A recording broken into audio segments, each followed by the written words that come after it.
परिचर्चा का उत्तर देंगे।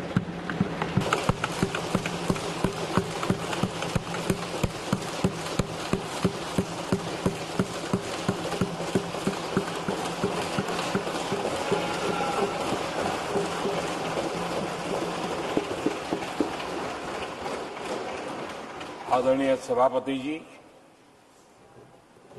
राष्ट्रपति जी के अभिभाषण पर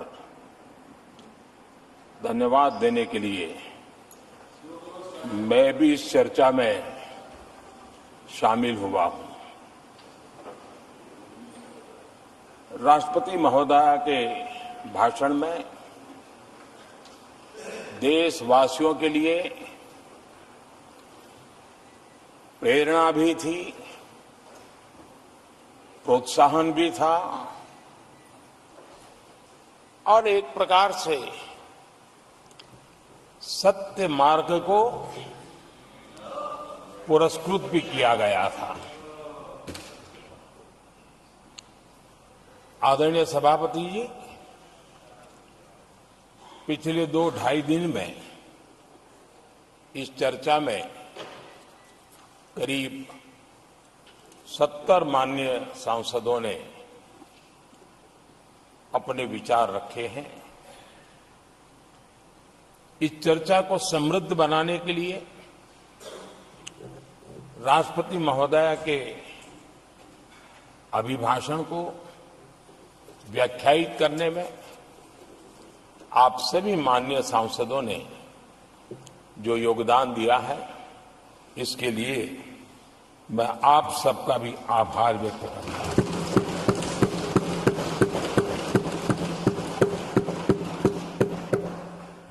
आदरणीय सभापति जी,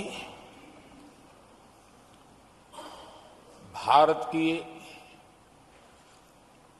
आजादी के इतिहास में हमारी संसदीय लोकतांत्रिक यात्रा में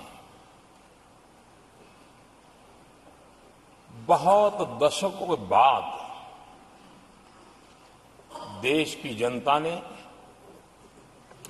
एक सरकार को तीसरी बार देश की सेवा करने का अवसर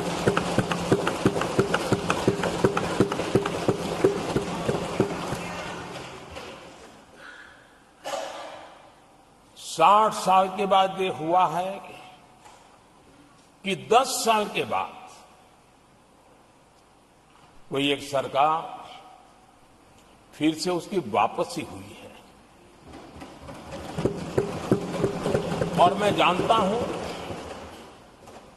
कि भारत के लोकतंत्र की 6 दशक के बाद आई हुई घटना असामान्य घटना है। और कुछ लोग जानबूझ करके उससे अपना मुंह फेर करके बैठे रहे। कुछ लोगों को समझ नहीं आया और जिनको समझ आया उन्होंने हो हल्ला उस दिशा में किया कि ताकि देश की जनता की इस विवेक बुद्धि पर, देश की जनता के इस महत्वपूर्ण निर्णय पर कैसे छाया कर दी जाए, कैसे उसको ब्लैकआउट किया जाए, इसकी कोशिश हुई। लेकिन मैं पिछले 2 दिन से देख रहा हूं कि आखिर तक पराजय भी स्वीकार हो रहा है और दबे मन से, कम मन से विजय भी स्वीकार हो रहा है।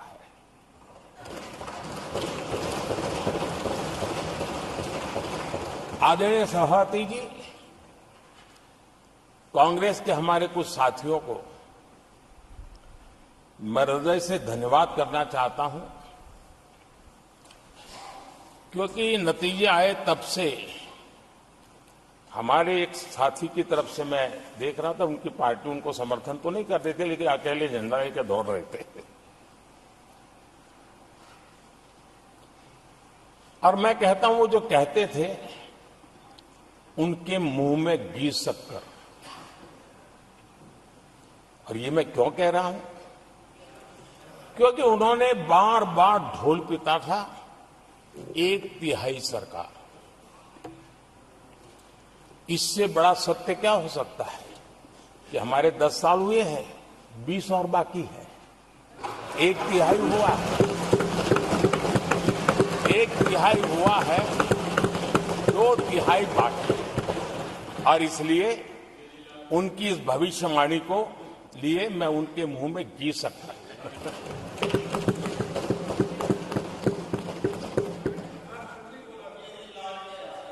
आदरणीय सभापति जी, 10 वर्षों के अखंड एकनिष्ठ अविरत सेवा भाव से किए हुए कार्य को देश की जनता ने जी भर करके समर्थन दिया है। देश की जनता ने आशीर्वाद दिए हैं। आदरणीय सभापति जी, इस चुनाव में देशवासियों की विवेक बुद्धि पर गर्व होता है, क्योंकि उन्होंने प्रोपेगेंडा को परास्त कर दिया है।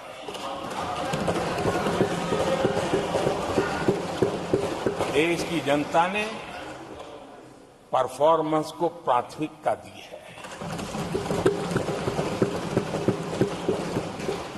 भ्रम की राजनीति को देशवासियों ने ठुकराया है और भरोसे की राजनीति पर विजय की मोहर लगा।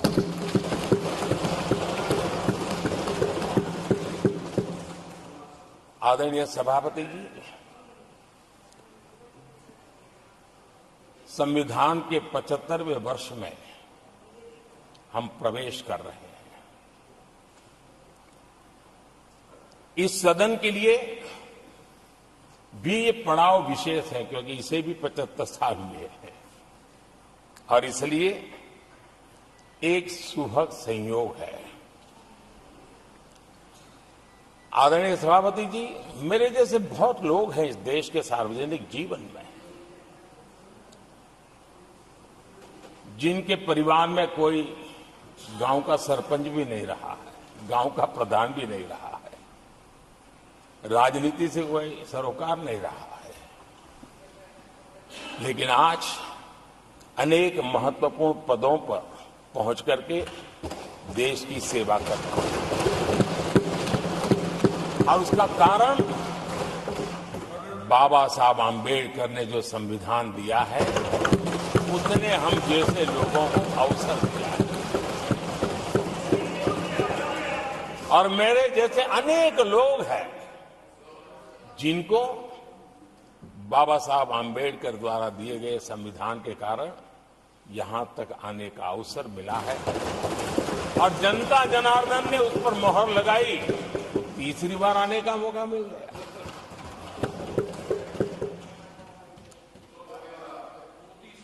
आदरणीय सभापति जी,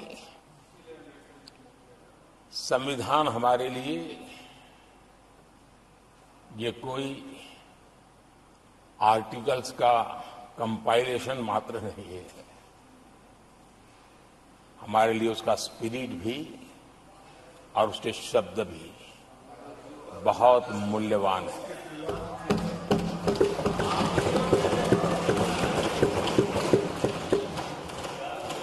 और हमारा मानना है कि किसी भी सरकार के लिए, किसी भी सरकार के नीति निर्धारण में, कार्यकलापों में हमारा संविधान लाइट हाउस का काम करता है, दिशा दर्शक का काम करता है, हमारा मार्गदर्शन करता है।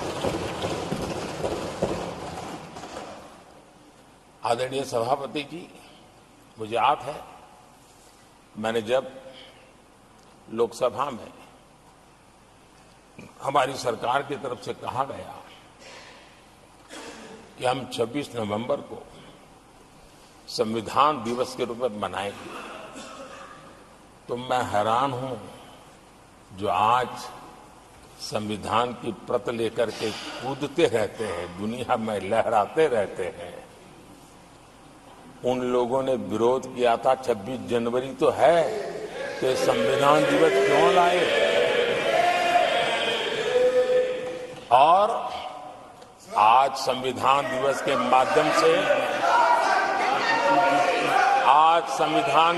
माध्यम से देश के स्कूल कॉलेजेस में संविधान की भावना को, संविधान की रचना में क्या भूमिका रही है, देश के गणमान्य महापुरुषों ने संविधान के निर्माण में किन कारणों से कुछ चीजों को छोड़ने का निर्णय किया, किन कारणों से कुछ चीजों का स्वीकार करने का निर्णय किया, इसके विषय में हमारे स्कूल कॉलेजेस में विस्तार से चर्चा हो, निबंध स्पर्धाएं हो, चर्चा सभाएं हो, एक व्यापक रूप से संविधान के प्रति आस्था का भाव जगे और संविधान के प्रति समझ विकसित हो।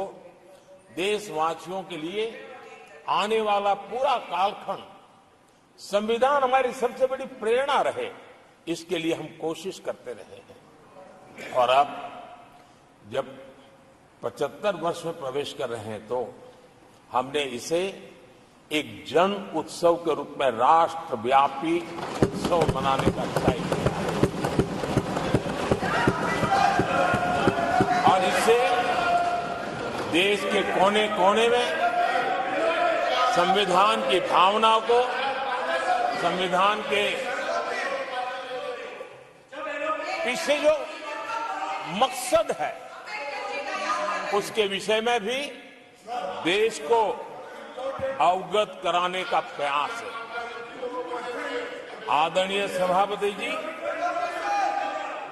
देश की जनता ने हमें तीसरी बार जो अवसर दिया है वो अवसर विकसित भारत, आत्मनिर्भर भारत, इस यात्रा को मजबूती देने के लिए, इस संकल्प को सिद्धि तक ले जाने के लिए हमें देश के कोटि कोटि जनों ने आशीर्वाद दिए हैं।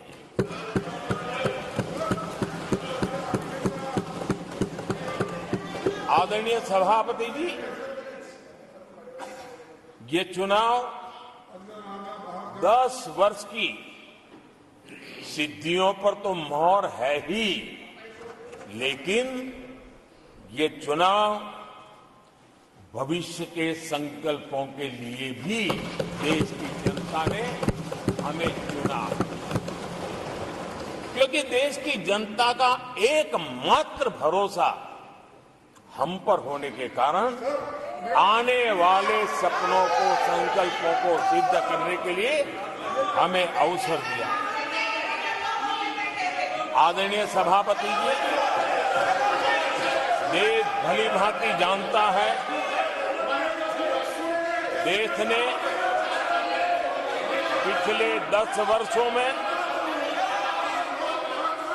हमारे देश की अर्थव्यवस्था को 10 नंबर से 5 नंबर पर पहुंचाने में सफलता पाई और जैसे जैसे नंबर निकटता की सिद्धि की ओर पहुंचता है, एक की तरफ पहुंचता है, तो चुनौतियां भी बढ़ती है और कोरोना के कठिन कालखंड के बावजूद, संघर्ष की वैश्विक परिस्थितियों के बावजूद, तनाव के वातावरण के बावजूद भी हम हमारे देश की अर्थव्यवस्था को 10 नंबर से आज विश्व में 5 नंबर पर पहुंचाने में सफल हुई।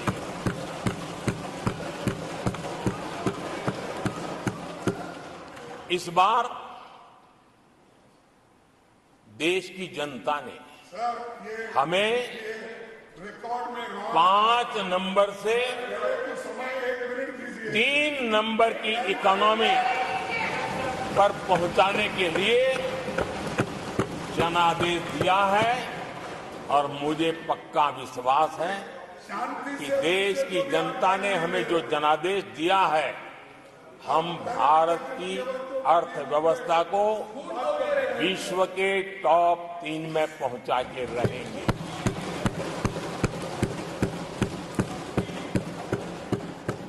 मैं जानता हूं आदरणीय सभापति जी, यहां कुछ ऐसे विद्वान हैं जो ये मानते हैं कि इसमें क्या है, ये तो होने ही वाला है, ये तो अपने आप तीसरे नंबर पर पहुंचने वाली है, ये तो अपने आप हो ही जाएगा। ऐसे विद्वान हैं। अब ये लोग ऐसे हैं जिन्होंने ऑटो पायलट मोड पर सरकार चलाने का या तो रिमोट पायलट पर सरकार चलाने का उनको आदी है, इसलिए वो कुछ करना धरने में विश्वास नहीं करते हैं। वो कुछ करने धरने में विश्वास नहीं करते, वो इंतजार करना जानते हैं। लेकिन हम परिश्रम में कोई कमी नहीं रखेंगे।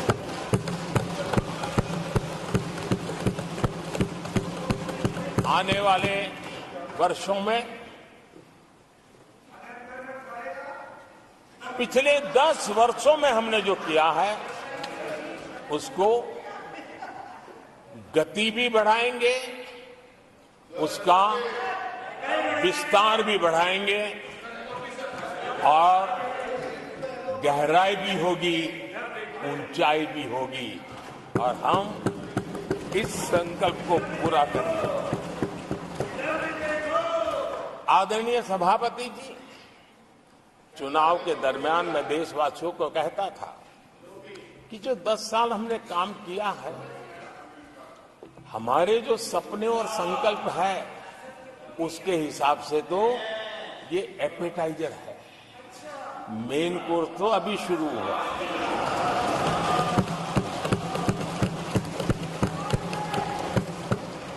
आदरणीय सभापति जी, आने वाले 5 साल मूल सुविधाओं के सैचुरेशन के और हम एक सामान्य नागरिक की जो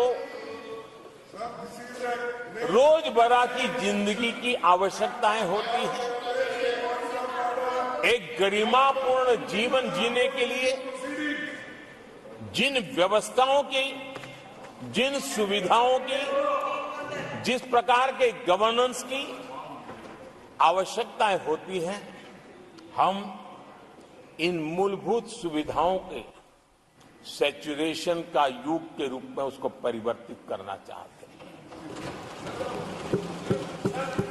आदरणीय सभापति जी, आने वाले 5 वर्ष गरीबों के खिलाफ निर्णायक लड़ाई के हैं।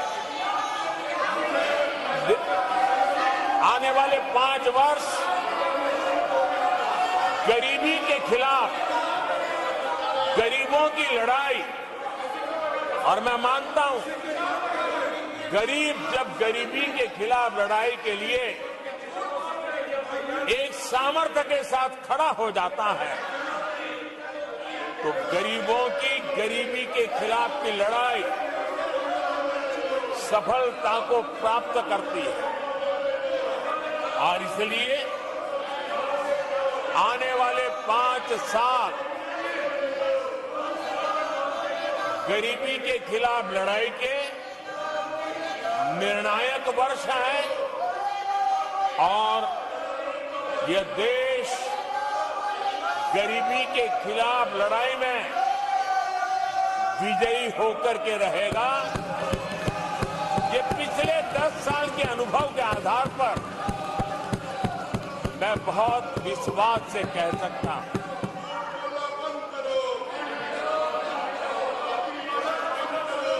आदरणीय सभापति जी, जब देश दुनिया की तीसरी बड़ी इकोनॉमी बनेगा तो इसका लाभ, इसका प्रभाव जीवन के हर क्षेत्र पर पड़ने वाला है। विकास के विस्तार के अनेक अवसर उपलब्ध होने वाले हैं और इसलिए जब हम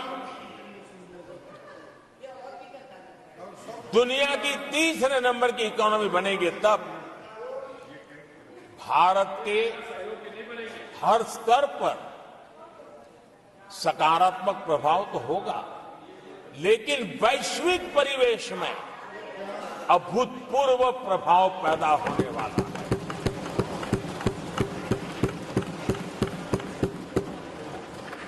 आदरणीय सभापति जी, हम आने वाले कालखंड में नए स्टार्टअप्स का, नई कंपनियों का वैश्विक उभार देख रहे हैं और मैं देख रहा हूं कि आने वाले कालखंड में हमारे टियर 2, टियर 3 सिटीज भी ग्रोथ इंजन की भूमिका में देश में बहुत बड़ा कंट्रीब्यूशन करने वाले हैं। आदरणीय सभापति जी, ये शताब्दी टेक्नोलॉजी ड्रिवन शताब्दी है और इसलिए हम कई नए सेक्टर्स में नए फुटप्रिंट्स भी अवश्य रूप से देखेंगे। आदरणीय सभापति जी, आने वाले 5 साल में पब्लिक ट्रांसपोर्ट में बहुत तेजी से बदलाव आने वाला है और इसका लाभ भारत के कोटि-कोटि जनों को जल्द से जल्द मिले, उस दिशा में हम गंभीरता से आगे बढ़ना चाहते हैं। आदरणीय सभापति जी, भारत की विकास यात्रा में हमारे छोटे शहर, चाहे खेल जगत हो, चाहे शिक्षा जगत हो, चाहे इनोवेशन हो, चाहे पेटेंट की रजिस्ट्री हो, मैं साफ देख रहा हूं कि हमारे छोटे छोटे शहर, हजारों की तादाद में से शहर भारत में एक विकास का नया इतिहास गढ़ने वाले हैं।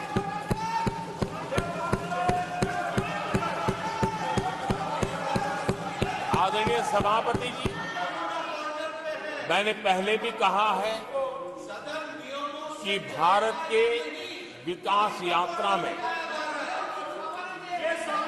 4 प्रमुख स्तंभ, उसका सशक्तिकरण, उनको अवसर, ये बहुत बड़ी ताकत देने वाले हैं। आदरणीय सभापति जी, हमारे देश के किसान, हमारे देश के गरीब, हमारे देश के युवा और हमारे देश की नारी शक्ति, आदरणीय सभापति जी, हमने हमारी विकास यात्रा में हमारा जो फोकस है उसको हमने रेखांकित किया है। आदरणीय सभापति जी, यहां भी कई साथियों ने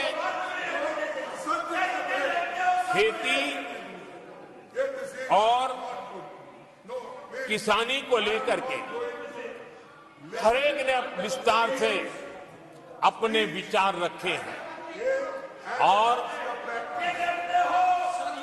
अनेक बातें सकारात्मक रूप से भी रखी है। मैं किसानों को लेकर सभी सदस्यों को और उनकी भावनाओं का आदर करता हूं। बीते 10 वर्ष में हमारी खेती हर प्रकार से लाभकारी हो, किसान को लाभकारी हो, उस पर हमने हमारा ध्यान केंद्रित किया है और अनेक योजनाओं से उसको हमने ताकत देने का प्रयास किया है। चाहे फसल के लिए ऋण हो, लगातार नए बीज किसानों को उपलब्ध हो, आज की कीमत उचित हो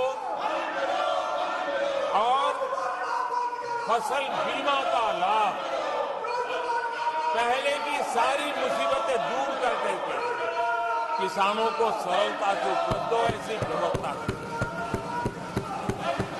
चाहे एमएसपी पर खरीद की बात हो, हमने पुराने सारे रिकॉर्ड तोड़ करके किसानों को लाभ पहुंचाया।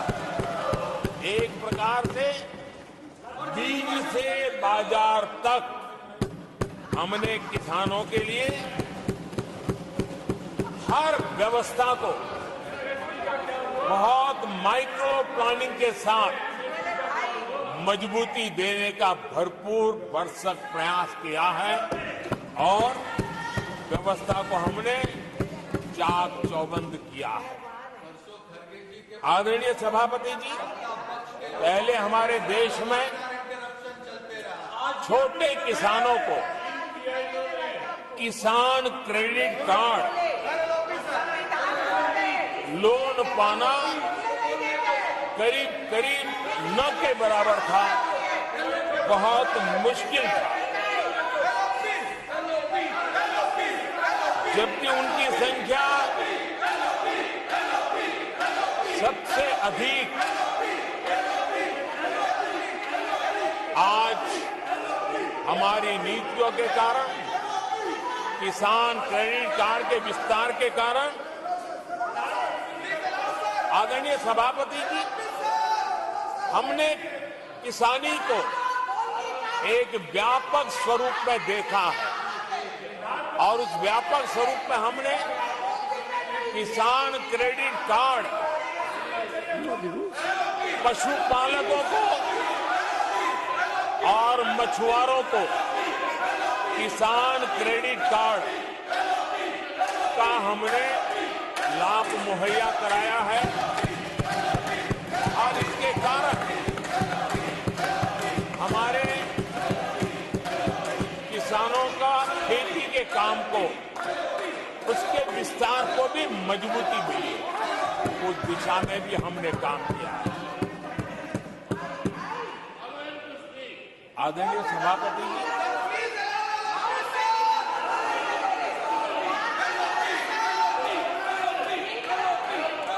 कांग्रेस के कार्यकाल में 10 साल में एक बार किसानों की कर्ज माफी की बहुत डोल पीटे गए और एक बढ़ चढ़ करके बातें बता करके किसानों को गुमराह करने का भरसक प्रयास किया गया था।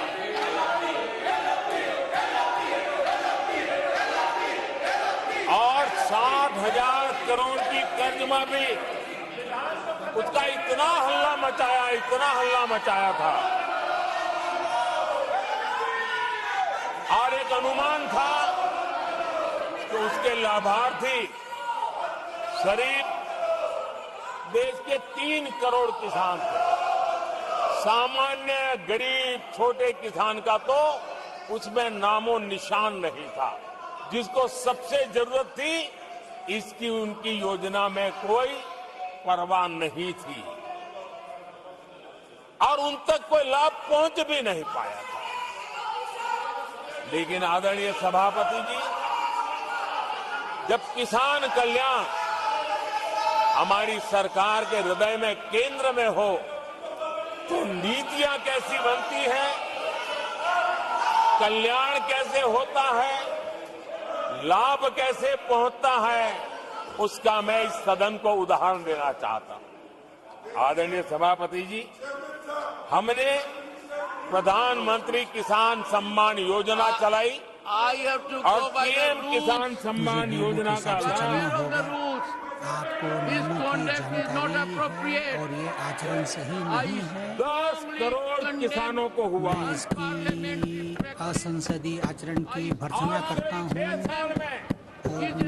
और मैं आप अपने स्थान पर बैठ जाएं। करोड़ रुपए मैं किसानों को करता हूँ कि अपने स्थान पर बैठ जाएं। ये आचरण सही नहीं है।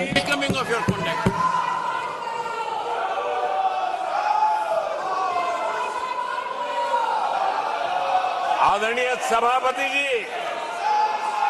देश देख रहा है, झूठ फैलाने वालों की सत्य सुनने की ताकत भी नहीं होती।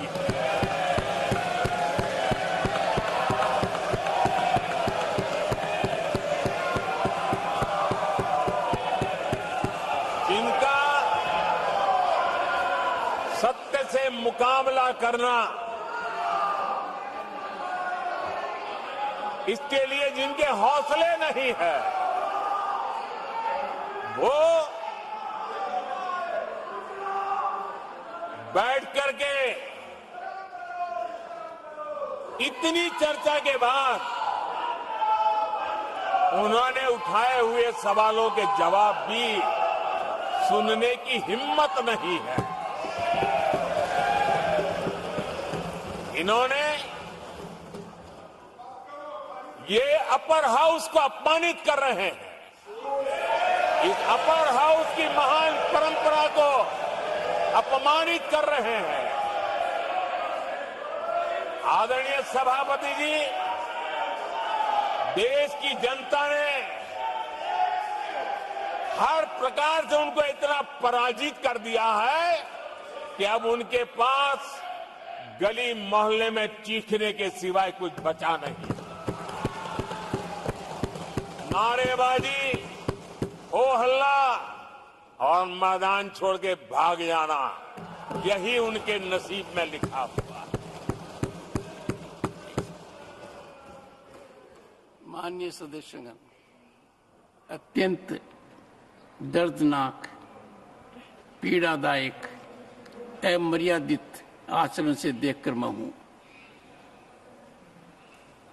शासन तीसरे निरंतर लगातार काल में है, 6 दशक के बाद। मैंने चर्चा की और मैंने अनुरोध किया कि प्रतिपक्ष के नेता को बिना बेरोक टोक बोलने का सुअवसर दिया। आज वो सदन छोड़कर नहीं गए हैं, मर्यादा छोड़कर गए हैं। आज उन्होंने मुझे पीठ नहीं दिखाई है, भारत के संविधान को पीठ दिखाई है। आज उन्होंने मेरा अनादर और आपका अनादर नहीं किया है, उस शपथ का अनादर किया है जो संविधान के तहत ली है। भारत के संविधान की इससे बड़ी अपमानित बात नहीं हो सकती। ऐसा कैसे हो सकता है? House of elders, the upper house, हमें देश का मार्गदर्शन करना है। मैं उनके आचरण की भर्त्सना करता हूं। देश के 140 करोड़ लोग इसे हाथ होंगे। सदन का मतलब है सत्ता पक्ष की बात सुनो जब आपने अपनी पूरी बात कह दी। माननीय सदस्यगण, आप सब जानते हैं कल देर रात तक चर्चा रखी गई, हर सदस्य को मौका दिया गया। इट इज एन ओकेजन यह where ऐसा they अवसर have है challenged Indian जहां Constitution. उन्होंने भारत के संविधान को They चुनौती have दी। outraged उन्होंने the spirit of Indian Constitution. Bharat के संविधान की They have भावना को आहत किया है। disregarded the oath उन्होंने they have undertaken. जो शपथ ली थी मैं इस कुर्सी उसकी पर भी बैठकर अवमानना की इतना है। दुखी हूं कि भारत के संविधान का इतना बड़ा अपमान, इतना बड़ा मजाक। भारत का संविधान हाथ में रखने की किताब नहीं है, जीने की किताब है। मैं आशा करता हूं कि वो आत्मचिंतन करेंगे, मंथन करेंगे, अपने दिल को टटोलेंगे और कर्तव्य पर आएंगे। माननीय प्रधानमंत्री जी,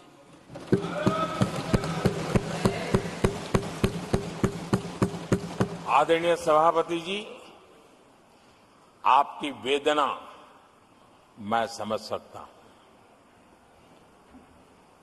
ये 140 करोड़ देशवासियों ने जो निर्णय दिया है, जो जनादेश दिया है, इसे ये पचा नहीं पा रहे हैं और कल उनकी सारी हरकतें फेल हो गई, तो आज उनका वो लड़ाई लड़ने का भी हौसला नहीं था और इसलिए वो मैदान छोड़कर के भाग गए हैं। आदरणीय सभापति जी, मैं तो कर्तव्य से बंधा हुआ हूं और न ही मैं यहां कोई डिबेट में स्कोर करने के लिए आया। मैं तो देश का सेवक हूं, देशवासियों को मेरा हिसाब देना है,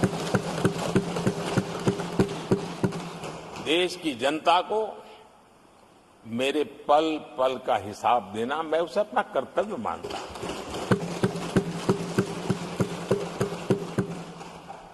आदरणीय सभापति जी, वैश्विक परिस्थितियां ऐसी पैदा हुई कि फर्टिलाइजर के लिए बहुत बड़ा संकट पैदा हुआ। हमने देश के किसान को मुसीबत में नहीं आने दिया और हमने करीब करीब 12 लाख करोड़ रुपया फर्टिलाइजर में सब्सिडी दी है और जो भारत के आजादी के इतिहास में सर्वाधिक है और उसी का परिणाम है कि हमारे किसान को फर्टिलाइजर का इतना बड़ा बोझ उस तक हमने जाने नहीं दिया। सरकार ने अपने कंधे पर उसको उठा लिया है। आदरणीय सभापति जी, हमने एमएसपी में भी रिकॉर्ड बढ़ोतरी की है। इतना ही नहीं, खरीद के भी नए रिकॉर्ड बनाए। पहले एमएसपी की घोषणा होती थी, लेकिन किसानों से कुछ भी लिया नहीं जाता था, बातें बताई जाती थी। पहले की तुलना में अनेक गुना ज्यादा खरीदी कर करके हमने किसानों को सामर्थ्यवान बनाने का प्रयास किया।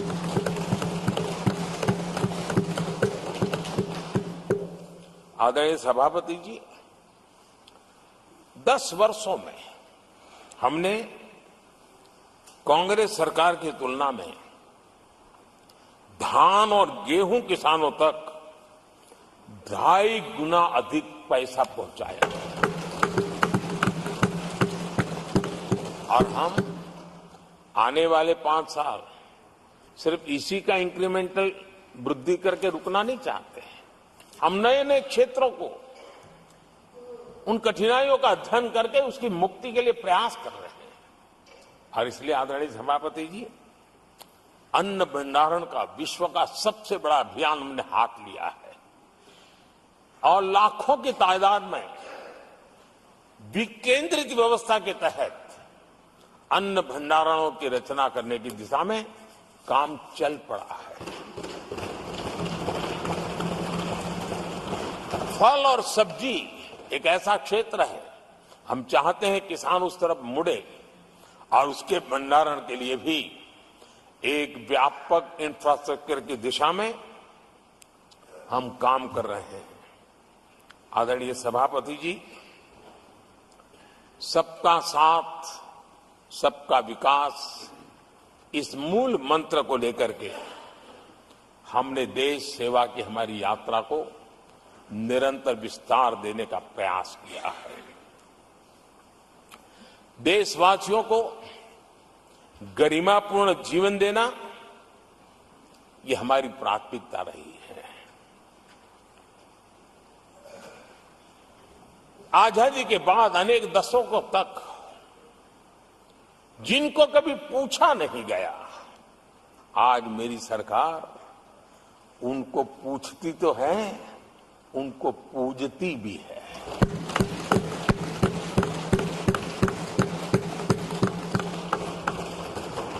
हमारे दिव्यांग भाई बहनों के साथ हमने मिशन मोड में उनकी कठिनाइयों को समझ करके माइक्रो लेवल पर उसको एड्रेस करने का प्रयास किया है और व्यवस्थाएं विकसित करने का प्रयास किया है ताकि वे गरिमापूर्ण जीवन जी सकें और कम से कम किसी का सहारा उनको लेना पड़े, इस दिशा में हमने काम किया है। आदरणीय सभापति जी, हमारे समाज में किसी न किसी कारणवश एक उपेक्षित वर्ग, यानी एक प्रकार से समाज में बार बार हरदूत होने वाला वर्ग, वो ट्रांसजेंडर वर्ग है। हमारी सरकार ने ट्रांसजेंडर साथियों के लिए कानून बनाने का काम किया है और जब पश्चिम की दुनिया के लोग ये सुनते हैं तो उनको भी गर्व होता है। जब भारत इतना प्रोग्रेसिव है, भारत की तरफ बड़े गर्व की नजर से देखा जाता है।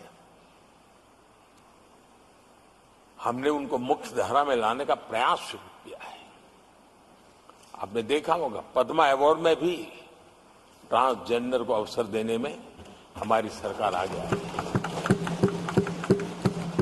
आदरणीय सभापति जी, हमारे गुमंत जनजातीय समुदाय, हमारे गुमंत साथी, हमारे बंजारा परिवार, उनके लिए एक अलग कल्याण बोर्ड बनाया है ताकि उनकी आवश्यकताओं को हम एड्रेस कर सकें और उनको भी एक स्थायी, सुरक्षित और संभावनाओं वाला जीवन प्राप्त हो, उस दिशा में हम काम कर रहे हैं।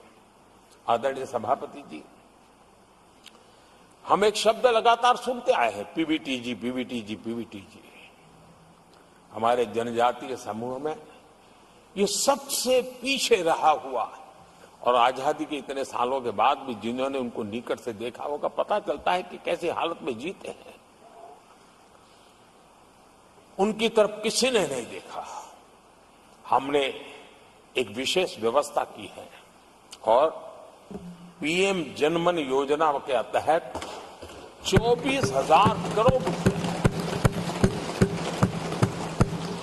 ये समुदाय बिखरा हुआ है, छोटी संख्या में है, वोट की उनकी ताकत नहीं है और यहां देश की परंपरा है जिसकी वोट की ताकत है उसी की चिंता करना, लेकिन समाज के ऐसे अति पिछड़े लोगों की कोई चिंता नहीं करता था। हमने वो चिंता की है क्योंकि हम वोट की राजनीति नहीं करते, हम विकास की राजनीति करते हैं।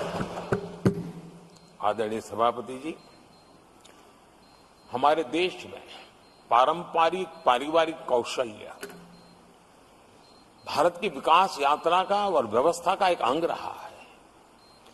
जो हमारा विश्वकर्मा समूह है, जिनके पास परंपरागत से हुनर है और जो समाज की आवश्यकताओं को पूरी करता है, लेकिन उनको कभी एड्रेस नहीं किया गया। हमने करीब करीब 13,000 करोड़ रुपए की योजना से विश्वकर्मा समुदाय को आधुनिकता की तरफ ले जाना, उनके अंदर प्रोफेशनलिज्म आए। आदरणीय सभापति जी, गरीबों के नाम पर बैंकों का राष्ट्रीयकरण तो कर दिया गया था, लेकिन मेरे रेहड़ी पटरी वालों को कभी बैंक के दरवाजे तक देखने की हिम्मत नहीं होती थी, हालत थी। पहली बार देश में पीएम स्वनिधि योजना के तहत रेहड़ी पटरी वालों की चिंता की गई है और आज वो ब्याज के कुचक्र से बाहर आकर के अपने परिश्रम से और ईमानदारी से जो रेहड़ी पटरी वालों को बैंकों से लोन मिले हैं, वे लगातार बैंक वाले भी खुश हैं, लेने वाले भी खुश हैं। और जो कल फुटपाथ पर रेहड़ी बैठता था, आज एक छोटी दुकान दिशा में बनाने की दिशा में आगे बढ़ रहा है। जो पहले खुद मजदूरी करता था, आज एक आध दो को रोजगार देने की दिशा में काम कर रहा है। और यही कारण है कि गरीब हो, दलित हो, पिछड़े हो, आदिवासी हो, महिला हो, उन्होंने हमारा भारी समर्थन किया है। आदरणीय सभापति जी, हम विमेन लेड डेवलपमेंट की बात करते हैं।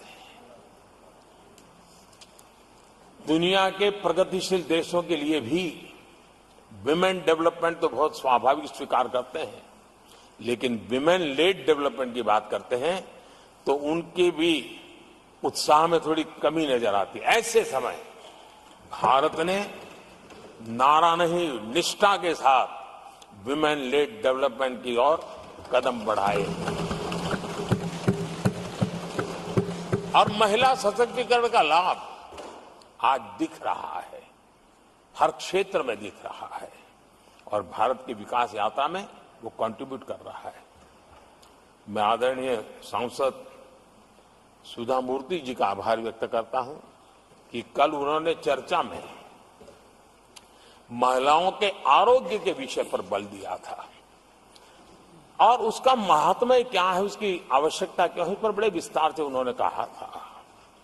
और उन्होंने एक बात ये भी बड़ी इमोशनल बताई थी कि मां अगर चली गई तो उसका कोई उपाय नहीं होता, फिर नहीं मिल सकती। ये भी बड़ी भावात्मकता से उन्होंने बताया था। विमेन हेल्थ, सैनिटेशन, वेलनेस पर हमने 10 वर्षों में एक प्रायोरिटी सेक्टर के लिए आपने काम किया है। आदरणीय सभापति जी, टॉयलेट हो, सैनिटरी पैड्स हो, गैस कनेक्शन हो, प्रेगनेंसी के दौरान वैक्सीनेशन की व्यवस्था हो और इसका फायदा हमारे देश की माताओं बहनों को मिला है। आदरणीय सभापति जी, आरोग्य के साथ साथ महिलाएं आत्मनिर्भर बने, उस दिशा में भी हम लगातार काम कर रहे हैं। बीते वर्षों में हमने जो 4 करोड़ घर बनाए हैं, उसमें से ज्यादातर घर हमने महिलाओं के नाम पर रखे। बैंकों में खाते खुलने से, मुद्रा और सुकन्या समृद्धि जैसी योजना से आर्थिक फैसलों में महिलाओं की भूमिका भी बढ़ी है, भागीदारी भी बढ़ी है और एक प्रकार से वो परिवार में भी अब निर्णय प्रक्रिया का हिस्सा बनने लगी है। आदरणीय सभापति जी, विमेन सेल्फ हेल्प ग्रुप्स, उससे जुड़ी 10 करोड़ बहनें, उनका आत्मविश्वास तो बढ़ा ही बढ़ा है, उनकी आय भी बढ़ी है। अभी तक 1 करोड़ बहनें जो ये सेल्फ हेल्प ग्रुप में काम करती हैं, छोटा छोटा गांव में कारोबार करती है, मिल करके करती है, किसी गांव वालों की भी नजर नहीं जाती इनकी तरफ। आज मैं बड़े गर्व से कह सकता हूं कि उन्हीं में से 1 करोड़ बहनें लखपति दीदी बनी और हम आने वाले समय में ये आंकड़ा 3 करोड़ बहनों को लखपति दीदी बनाने की दिशा में बढ़ा रहे हैं। आदरणीय सभापति जी, सरकार का प्रयास है कि हर नए सेक्टर को हमारी महिलाएं लीड करें, वो अगुवाई करें, उस दिशा में हम प्रयास कर रहे हैं। नई टेक्नोलॉजी आती है, लेकिन महिलाओं के नसीब बहुत बहुत आखिर में आती है। हमारी कोशिश है कि नई टेक्नोलॉजी का पहला अवसर हमारी महिलाओं के हाथ लगे और वे इसको करें। और इसी के तहत नमो ड्रोन दीदी ये अभियान बहुत सफलतापूर्वक आगे बढ़ा है और आज गांव में किसानों को मदद करने का टेक्नोलॉजी के माध्यम से काम गांव की हमारी महिलाएं कर रही। और मैं जब उनसे बात कर रहा था मुझे कह रही है, अरे साहब हम लोग कभी साइकिल भी नहीं चलाना जानते थे, आपने हमें पायलट बना दिया है और पूरा गांव हमें पायलट दीदी के नाम से जानने लगा। और इस गरिमापूर्ण बात उनके जीवन में आगे बढ़ने के लिए बहुत बड़ी ताकत बन जाता है, एक बहुत बड़ा ड्राइविंग फोर्स बन जाता है। आदरणीय सभापति जी, देश का दुर्भाग्य है कि ऐसे संवेदनशील मामलों में भी राजनीति जब होती है तब देशवासियों को, विशेषकर महिलाओं को अकल्प पीड़ा होती है। ये जो महिलाओं के साथ होते अत्याचार में विपक्ष का जो सिलेक्टिव रवैया है, ये सिलेक्टिव रवैया बहुत ही चिंताजनक है। आदरणीय सभापति जी, मैं आपके माध्यम से देश को बताना चाहता हूं, मैं किसी राज्य के खिलाफ नहीं बोल रहा, न ही मैं कोई राजनीतिक स्कोर करने के लिए बोल रहा हूं, लेकिन कुछ समय पहले मैंने बंगाल से आई कुछ तस्वीरों को सोशल मीडिया पे वीडियो देखा। एक महिला को वहां सरेआम सड़क पर पीटा जा रहा है। वो बहन चीख रही है, लेकिन वहां खड़े हुए कोई उसकी मदद के लिए नहीं आ रहा है, वीडियो बनाने में लगे हुए हैं।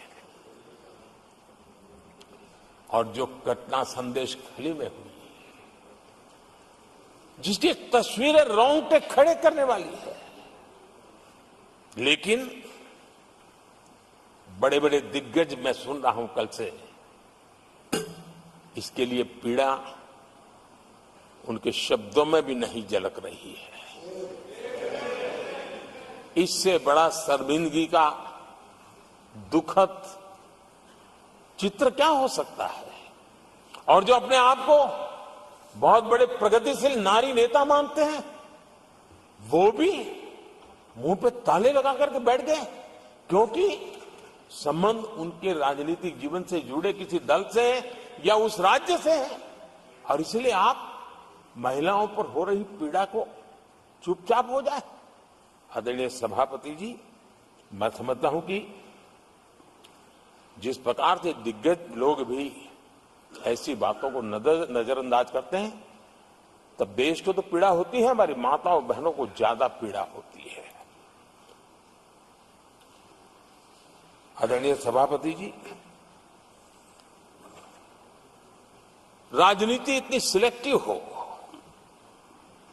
और जहां उनकी राजनीति को अनुकूल नहीं होता है तो उनको सांप सूंघ जाता है, ये बहुत चिंता का विषय है। आदरणीय सभापति जी, भारत की जनता ने तीसरी बार पूर्ण बहुमत की स्थिर सरकार चुनकर देश में तो स्थिरता और निरंतरता को तो आदेश दिया ही है, लेकिन इस चुनाव के नतीजों ने विश्व को आश्वस्त किया है। आदरणीय सभापति जी,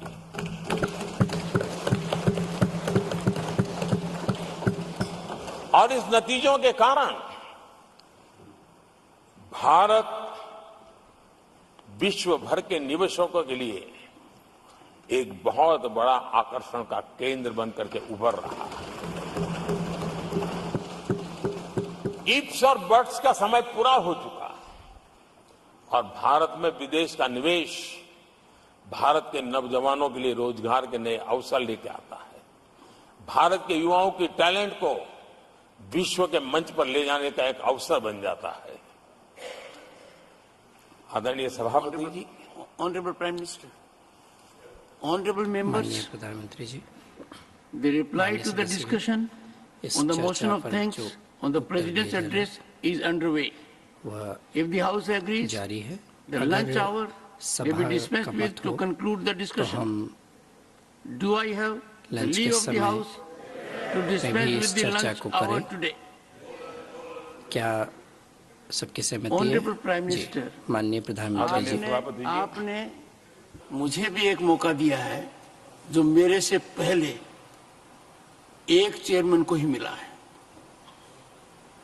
to listen to the prime minister कि वे प्रधानमंत्री जी को सुने तीसरी बार जब वो राष्ट्रपति के अभिभाषण पर उत्तर दे रहे हैं। और आपसे इंस्पिरेशन लेकर आप देखिए, टेबल के ऊपर हमने पुरुषों का 1/3 रिजर्वेशन कर दिया है। ऑनरेबल प्राइम मिनिस्टर, आदरणीय सभापति जी, वैश्विक अर्थव्यवस्थाओं में संतुलन जो चाहते हैं, उनका भारत का ये विजय उनके लिए एक बहुत बड़ी नई आशा लेकर के आया है। आज विश्व पारदर्शिता पर भरोसा करती है और भारत उसके लिए एक बहुत ही श्रेष्ठ भूमि के रूप में उभर रहा है। आदरणीय सभापति जी, इस चुनाव नतीजों से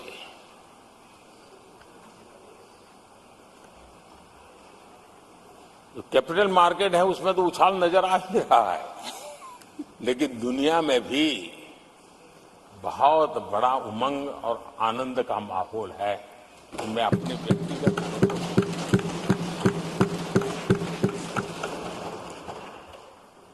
लेकिन इस बीच हमारे कांग्रेस के लोग भी खुशी में मगन है।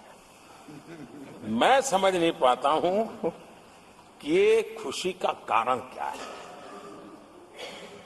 और इस पर कई सवाल है। क्या ये खुशी हार की हैट्रिक पर है? क्या ये खुशी नर्वस 90 के शिकार होने पर है? क्या ये खुशी एक और असफल लॉन्च की है? आदरणीय सभापति जी, मैं देख रहा था ये उत्साह उमंग से खड़गे जी भी बड़े नजर आ रहे थे, लेकिन शायद खड़गे जी ने उनकी पार्टी की बड़ी सेवा की है, क्योंकि जो ये पराजय का ठिकरा जिन पर फूटना चाहिए था, उनको उन्होंने बचा लिया और खुद दीवार भर के खड़े हो गए।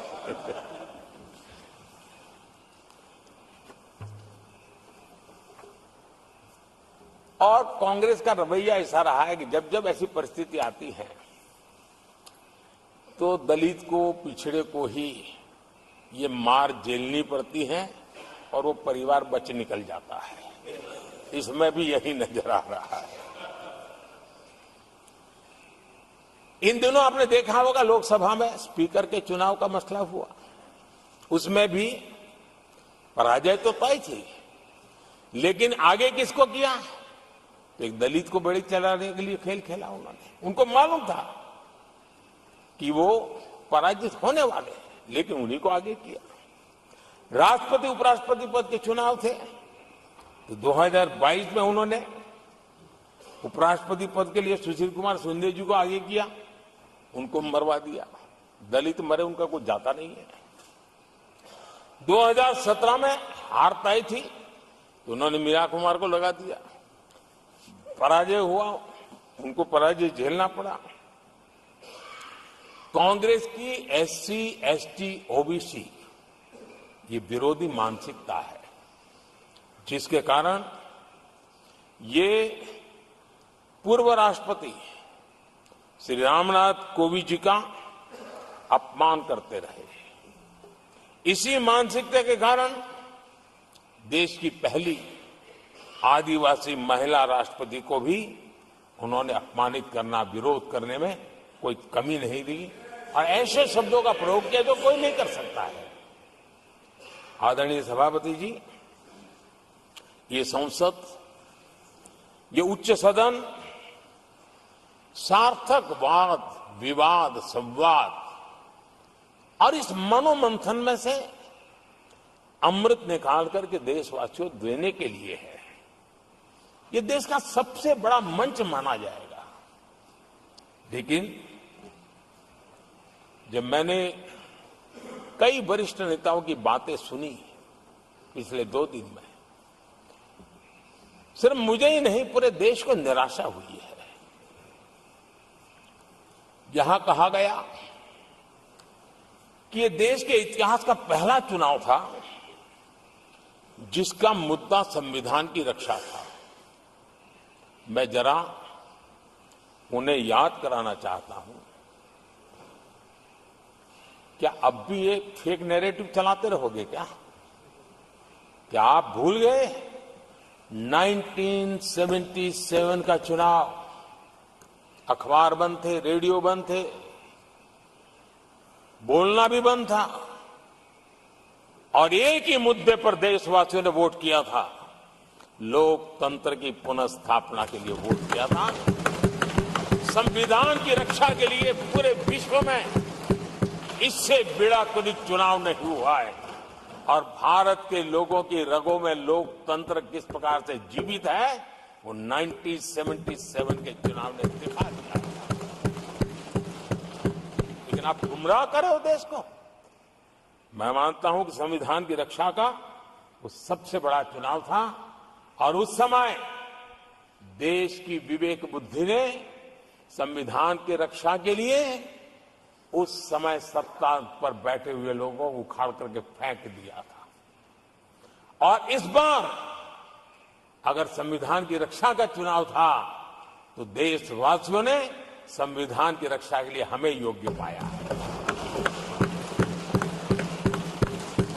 संविधान की रक्षा के लिए देशवासियों को हम पर भरोसा है कि हां, अगर संविधान की रक्षा कोई कर सकता है तो यही लोग कर सकते हैं और देशवासियों ने हमें जनादेश दिया है।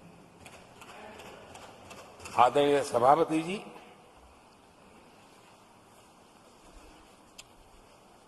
जब खड़गे जी ऐसी बातें बोलते हैं तो जरा पीड़ादायक लगता है, क्योंकि इमरजेंसी के दौरान संविधान पर जो जुल्म हुआ, जो बुलडोजर चलाया गया संविधान के ऊपर, लोकतंत्र की धज्जियां उड़ा दी गई, तब उसी दल के महत्वपूर्ण नेता के रूप में उनके साक्षी है, फिर भी सदन को गुमराह कर रहे हैं। आदरणीय सभापति जी, आपातकाल को मैंने बहुत निकट से देखा है। करोड़ों लोगों को कल्पना भार की यातनाएं दी गई है, उनका जीना मुश्किल कर दिया गया था और जो संसद के अंदर होता था वो तो रिकॉर्ड पर है। भारत के संविधान की बातें करने वालों को मैं पूछता हूं, जब आपने लोकसभा को 7 साल चलाया था, लोकसभा का कार्यकाल 5 साल है, वो कौन सा संविधान था जिसको लेकर के आपने 7 साल तक सत्ता की मौज ली और लोगों पर जुल्म करते रहे? और आप संविधान हमें सिखाते हो? आदरणीय सभापति जी,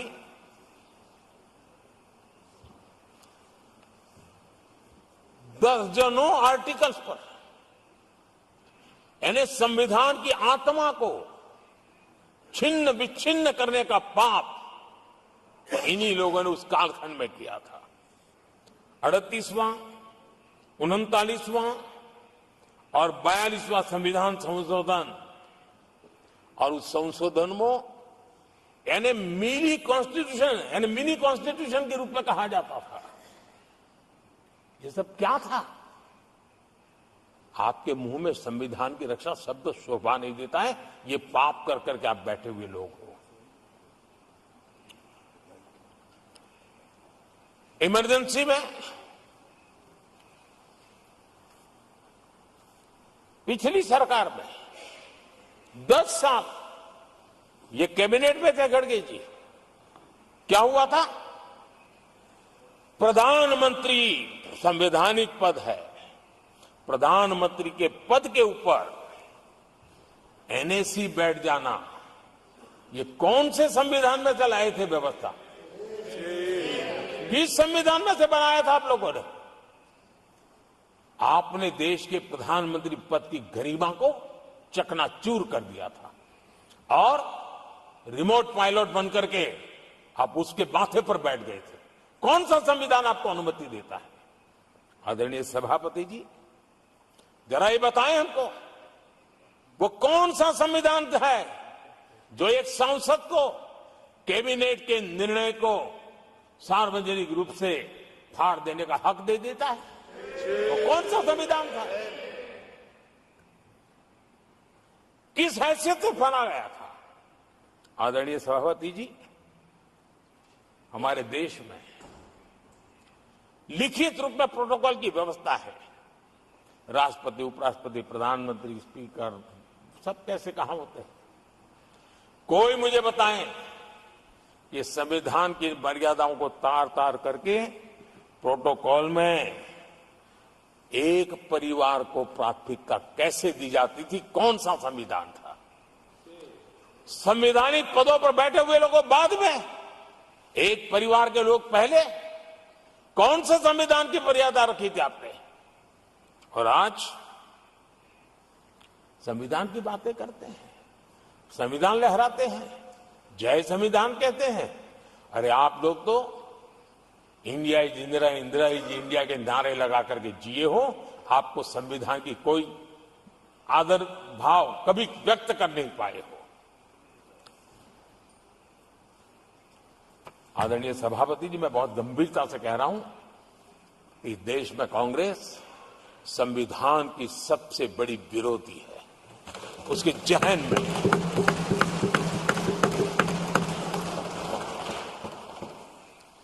आदरणीय सभापति जी, इस पूरी चर्चा के दरमियान उनको 200-500 साल की बातें करने का तो हक है, लेकिन इमरजेंसी की बातें के लिए तो वो तो बहुत पुराना हो गया। तो आपके पाप पुराने हो जाते हैं तो खत्म हो जाते हैं क्या? आदरणीय सभापति जी, इस हाउस में कोशिश की गई संविधान की बात करना, लेकिन इमरजेंसी को कभी भी आने नहीं देना, ये चर्चा करने का अनुभव है। लेकिन ये देश, इनके साथ जो लोग बैठे हैं उसमें भी बहुत लोग हैं जो इमरजेंसी के भुक्तभोगी रहे हैं, लेकिन उनकी कुछ मजबूरियां होगी कि आज उनके साथ उन्होंने बैठना पसंद किया है। मतलब अवसरवादिता का ये दूसरा नाम है। संविधान के प्रति समर्पण का भाव होता तो ऐसा नहीं करते। आदरणीय सभापति जी, आपातकाल सिर्फ एक राजनीतिक संकट नहीं था, लोकतंत्र संविधान के साथ साथ ये बहुत बड़ा मानवीय संकट भी था। अनेक लोगों को टॉर्चर किया गया था, अनेक लोग जेल में मृत्यु को शरण हुए थे। जयप्रकाश नारायण जी की स्थिति इतनी खराब हुई कि बाहर आकर के वो कभी ठीक नहीं हो पाए। ये हाल उन्होंने कर दिया था। और प्रताड़ना सिर्फ राजनेताओं की नहीं, आम आदमी को भी नहीं छोड़ा गया था, सामान्य आदमी को भी नहीं। और इनका इतने सारे जुल्म, उसमें इनके लोग भी थे अंदर, उनके साथ भी ये जुल्म हुआ। लेकिन आज भूल, आदरणीय सभापति, वो दिन ऐसे थे कि जो कुछ लोग घर से निकले कभी घर लौट करके वापस नहीं आए और पता तक नहीं चला उनका शरीर कहां गया। यहां तक की घटनाएं घटी थी।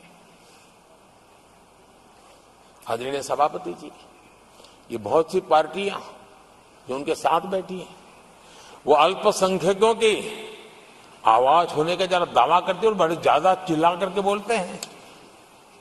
क्या कोई मुजफ्फरनगर और तुर्कमान गेट, वहां अल्पसंख्यकों के साथ इमरजेंसी में क्या हुआ था, जरा याद करने की हिम्मत करते हैं क्या?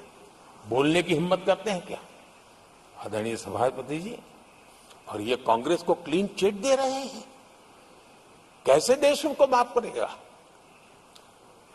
ये शर्मनाक है कि ऐसी तानाशाही को भी आज सही कहने वाले लोग हाथ में संविधान की प्रत लेकर के अपने काले कारनामों को छुपाने की कोशिश कर रहे हैं।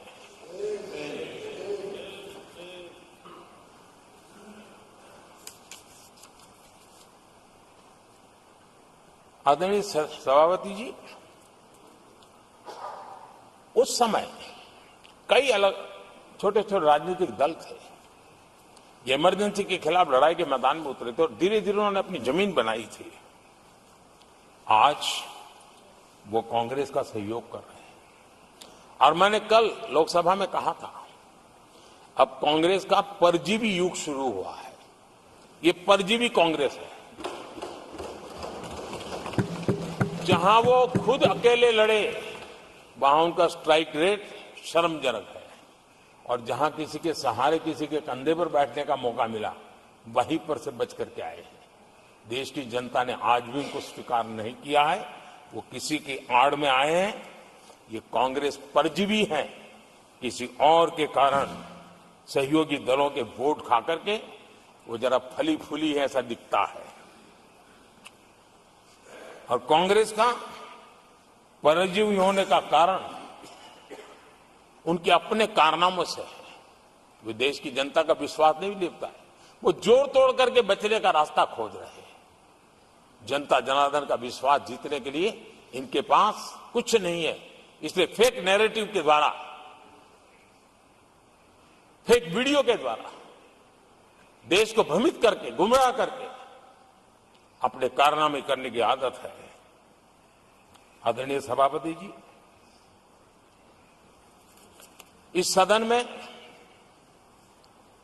ये उच्च सदन है, यहां विकास के विजन पर चर्चा होना स्वाभाविक अपेक्षित है, लेकिन भ्रष्टाचार के गंभीर आरोपों से घिरे लोग, ये कांग्रेस वाले भ्रष्टाचारी बचाओ आंदोलन चलाने लग गए हैं बेशर्मी के साथ। जिनको सजाएं मिली है भ्रष्टाचार में, इनके साथ तस्वीरें निकालने में उनको मजा आ रहा है। पहले ये लोग हमको पूछते थे, बातें तो बड़ी करते थे, भ्रष्टाचारियों पर कार्रवाई क्यों नहीं होती है? और जब भ्रष्टाचारी जेल जा रहे हैं तो हंगामा कर रहे हैं। क्या आप लोगों को जेल क्या भेज रहे हो? आदरणीय सभापति जी, यहां चर्चा के दौरान केंद्र की जांच एजेंसियों पर आरोप लगाए गए हैं। जांच एजेंसियों का ये सरकार दुरुपयोग कर रही है, ऐसा कहा गया है। आदरणीय सभापति जी, अब आप मुझे बताइए, भ्रष्टाचार करे आप, शराब घोटाला करे आप, बच्चों के क्लास के बनाने में घोटाला करे आप, पानी तक में घोटाला करे आप, आपकी शिकायत करे कांग्रेस, आपको कोर्ट में घसीट करके ले जाए कांग्रेस, और अब कार्रवाई हो तो गाली दे मोदी को।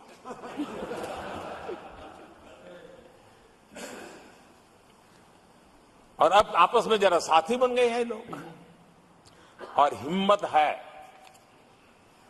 तो सदन में खड़े होकर के जवाब मांगो। कांग्रेस पार्टी से मैं आप वालों से कहता हूं, कांग्रेस भी बताएं कि आपने प्रेस कॉन्फ्रेंस करके आपके घोटालों के इतने सारे सबूत देश के सामने रखे थे। कांग्रेस ने प्रेस कॉन्फ्रेंस की थी, इन्हीं लोगों के खिलाफ की थी। अब ये बताएं कि ये जो उन्होंने सबूत प्रेस कॉन्फ्रेंस करके सारी फाइलें बताई थी, क्या वो सबूत सच्चे थे या झूठे थे? दोनों एक दूसरे को खोल करके रख देंगे। आदरणीय सभापति जी, मुझे विश्वास है ऐसी चीजों का जवाब देने की उनके अंदर हिम्मत नहीं है। आदरणीय सभापति जी, ये ऐसे लोग हैं जिनका डबल स्टैंडर्ड है, दोहरा रवैया है। और मैं देश को बार बार ये बात याद दिलाना चाहता हूं, ये कैसा दोगलापन चल रहा है। ये लोग दिल्ली में एक मंच पर बैठ करके जांच एजेंसियों पर आरोप लगाते हैं, भ्रष्टाचारियों को बचाने के लिए रैलियां करते हैं, और केरला में उनके शहजादे, उन्हीं के केरल के एक मुख्यमंत्री जो उनके गठबंधन के साथी है, उनको जेल भेजने की अपील करते हैं और भारत सरकार को कहते हैं कि इस मुख्यमंत्री को जेल भेज दो। दिल्ली में ईडी सीबीआई की कार्रवाई उस पर हाय तौबा करते हैं और वही लोग उसी एजेंसी से केरल के मुख्यमंत्री को जेल भेजने की बात करते हैं, शहजादे। तब लोगों के मन में सवाल उठता है कि इसमें भी दोगलापन। आदरणीय सभापति जी, छत्तीसगढ़ में कांग्रेस सरकार के मुख्यमंत्री के साथ शराब घोटाला जुड़ा। यही आप पार्टी वाले चीख चीख करके कहते थे कि ईडी सीबीआई को लगा दो और इस मुख्यमंत्री को जेल में डाल दो, खुलेआम कहते थे। और ईडी ये काम करे इसके लिए गुजारिश करते थे। उनको तब ईडी बहुत प्यारा लगता है। आदरणीय सभापति जी, ये आज जो लोग जांच एजेंसियों को बदनाम कर रहे हैं, हल्ला मचा रहे हैं, मैं जरा उनकी याददाश्त पर जोर डालना चाहिए, मैं ऐसा उनका आग्रह करता हूं। जांच एजेंसियों का पहले दुरुपयोग कैसे होता था, कौन करता था, मैं जरा बताना चाहता हूं। मैं कुछ बयान आपके सामने रखता हूं। ये पहला बयान है 2013 का। बयान क्या है? कांग्रेस से लड़ना आसान नहीं है, जेल में डाल देगी, सीबीआई पीछे लगा देगी। कांग्रेस सीबीआई व इनकम टैक्स का भय दिखा करके समर्थन लेती है। ये स्टेटमेंट किसका है? ये बयान है स्वर्गीय मुलायम सिंह जी का। कांग्रेस एजेंसियों का कैसा दुरुपयोग करता है, ये मुलायम सिंह जी ने कहा था। और यहां इस सदन के माननीय सदस्य रामगोपाल जी को मैं जरा पूछना चाहता हूं कि रामगोपाल जी, क्या नेताजी कभी झूठ बोलते थे क्या? नेताजी तो सच बोलते थे। आदरणीय सभापति जी, मैं रामगोपाल जी को ये भी कहा जरा भतीजे को भी बताएं, क्योंकि उनको भी याद दिलाए कि राजनीति में कदम रखते ही भतीजे पर सीबीआई का फंदा लगाने वाले कौन थे, जरा याद दिला दें उनको, पता चलेगा।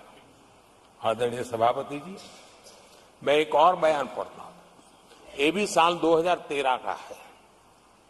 The Congress had used the CBI to strike political bargains with many parties. राजनीतिक फायदा उठाने के लिए सीबीआई का इस्तेमाल किया, कई जगह किया। कॉमरेड श्रीमान प्रकाश करात जी ने ये कहा हुआ है, 2013 में कहा। एजेंसियों का कौन दुरुपयोग करता था? एक और महत्वपूर्ण स्टेटमेंट में पढ़ता हूं और मैं याद दिलाना चाहता हूं। स्टेटमेंट क्या है कि सीबीआई पिंजरे में बंद तोता है जो मालिक की आवाज में बोलता है। ये किसी राजनीतिक व्यक्ति का बयान नहीं है, ये हमारे देश की सुप्रीम कोर्ट ने यूपीए सरकार के समय कहा हुआ बयान है। एजेंसियों का दुरुपयोग कौन करता था, इसके जीते जागते सबूत आज मौजूद हैं। आदरणीय सभापति जी, भ्रष्टाचार के विरुद्ध लड़ाई ये मेरे लिए चुनाव हार जीत का तराजू नहीं है। मैं चुनाव हार जीत के लिए, भ्रष्टाचार के लिए खड़ी लड़ाई नहीं लड़ रहा हूं। ये मेरा मिशन है, ये मेरा कन्विक्शन है और मैं मानता हूं कि भ्रष्टाचार एक ऐसी दिमक है जिसने देश को खोखला कर दिया है। इस देश को भ्रष्टाचार से मुक्ति दिलाने के लिए, भ्रष्टाचार के प्रति सामान्य मानवी के मन में नफरत पैदा करने के लिए मैं जी जान से जुटा हुआ हूं और मैं इस पवित्र कार्य मानता हूं। 2014 में जब हमारी सरकार बनी तो हमने दो बड़ी बातें कही थी। एक, हमने कहा था मेरी सरकार गरीबों को समर्पित है, और दूसरा, भ्रष्टाचार पर, काले धन पर कड़ा प्रहार मेरी सरकार करेगी। ये मैंने 2014 में सार्वजनिक रूप से कहा था। इसी ध्येय को लेकर के एक तरफ गरीबों के कल्याण के लिए विश्व की सबसे बड़ी कल्याण योजना हम चला रहे हैं, गरीब कल्याण योजना चला रहे हैं। दूसरी तरफ भ्रष्टाचार के विरुद्ध नए कानून, नई व्यवस्थाएं, नए तंत्र हम विकसित कर रहे हैं। हमने भ्रष्टाचार निवारण अधिनियम 1988 उसमें संशोधन किया। हमने काले धन के खिलाफ एक नया कानून बनाया। बेनामी संपत्ति को लेकर हम नया कानून लेकर के आए। इन कानूनों से भ्रष्ट अधिकारियों पर भी कार्रवाई हो गई, लेकिन लीकेज हटाने के लिए हमने सकारात्मक रूप से गवर्नमेंट में भी बदलाव लाया। हमने डायरेक्ट बेनिफिट ट्रांसफर पर बल दिया। हमने डिजिटल टेक्नोलॉजी का भरपूर उपयोग किया है, और तभी आज हर लाभार्थी तक उसके हक का फायदा तुरंत सीधा पहुंच रहा है। एक नए पैसे का लीकेज नहीं होता है। ये हमारी भ्रष्टाचार के खिलाफ लड़ाई का पहलू है।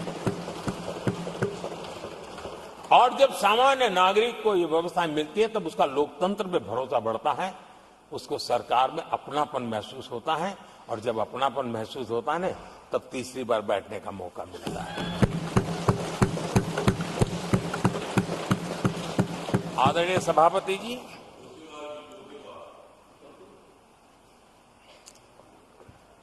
मैं निसंकोच रूप से कहना चाहता हूं, लाग लपेट नहीं रखता हूं, और मैं देशवासियों को भी कहना चाहता हूं कि मैंने एजेंसियों को भ्रष्टाचार और भ्रष्टाचारियों पर कड़ों से कठोर कार्रवाई करने के लिए खुली छूट दे के रखी है।